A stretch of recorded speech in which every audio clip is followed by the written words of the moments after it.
Budget vacation, making your travel dreams affordable. Hello, everyone. Welcome to our English language learning series. Today, we're going to explore the term budget vacation. This is a common phrase used in travel and tourism. Let's dive into what it means and how you can plan one for yourself. A budget vacation refers to traveling while spending less money than usual. It's about finding cost-effective ways to enjoy a trip without breaking the bank.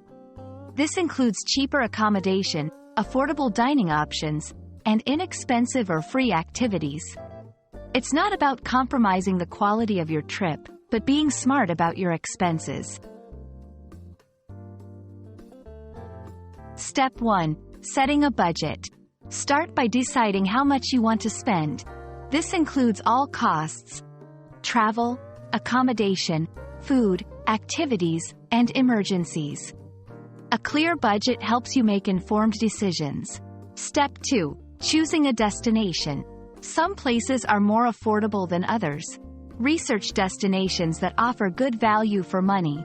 Consider traveling during the off-season when prices are lower. Step 3. Affordable accommodations.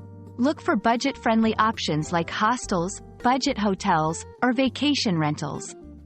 Websites like Airbnb can offer great deals. Step 4. Eating on a budget. Try local street food or small eateries instead of expensive restaurants.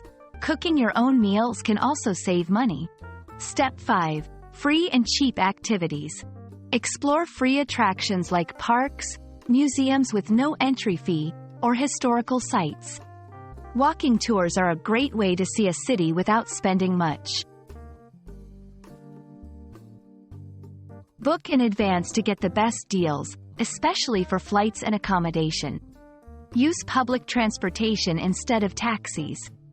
Travel light to avoid extra baggage fees. Look for discounts and coupons online for attractions and dining.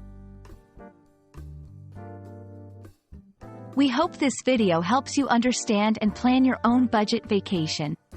Remember, traveling doesn't have to be expensive. With a little planning and some smart choices, you can have an amazing trip without spending a fortune. Happy travels, and see you in our next video.